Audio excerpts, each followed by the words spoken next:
देखिए, बांग्लादेश में स्थिति चिंताजनक है और निश्चित रूप से भारत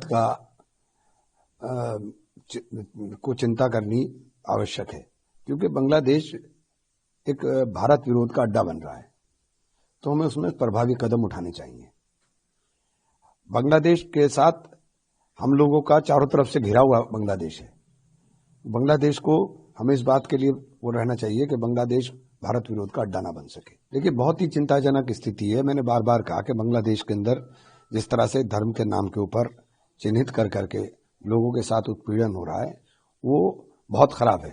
किसी भी देश के अंदर अगर जाति धर्म के नाम के ऊपर ये काम होते हैं तो वो उस देश के लिए खुद खतरनाक है, लेकिन सबसे बड़ा विषय ये है कि ये भारत विरोध का एक अड्डा बन रहा है। देखिए, बांग्लादेश में स्थिति चिंताजनक है और निश्चित रूप से भारत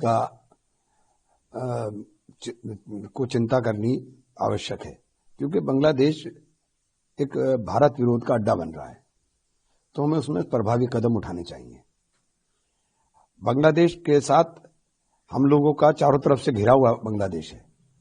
बांग्लादेश को हमें इस बात के लिए वो रहना चाहिए कि बांग्लादेश भारत विरोध का अड्डा ना बन सके। देखिए, बहुत ही चिंताजनक स्थिति है। मैंने बार बार कहा कि बांग्लादेश के अंदर जिस तरह से धर्म के नाम के ऊपर चिन्हित कर करके लोगों के साथ उत्पीड़न हो रहा है, वो बहुत खराब है।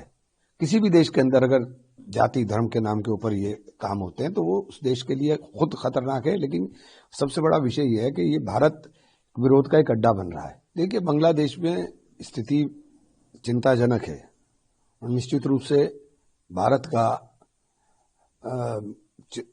को चिंता करनी आवश्यक है, क्योंकि बांग्लादेश एक भारत विरोध का अड्डा बन रहा है। तो हमें उसमें प्रभावी कदम उठाने चाहिए। बांग्लादेश के साथ हम लोगों का चारों तरफ से घिरा हुआ बांग्लादेश है। बांग्लादेश को हमें इस बात के लिए वो रहना चाहिए कि बांग्लादेश भारत विरोध का अड्डा ना बन सके। देखिए, बहुत ही चिंताजनक स्थिति है। मैंने बार बार कहा कि बांग्लादेश के अंदर जिस तरह से धर्म के नाम के ऊपर चिन्हित कर करके लोगों के साथ उत्पीड़न हो रहा है, वो बहुत खराब है। किसी भी देश के अंदर अगर जाति धर्म के नाम के ऊपर ये काम होते हैं तो वो उस देश के लिए खुद खतरनाक है, लेकिन सबसे बड़ा विषय ये है कि ये भारत विरोध का एक अड्डा बन रहा है।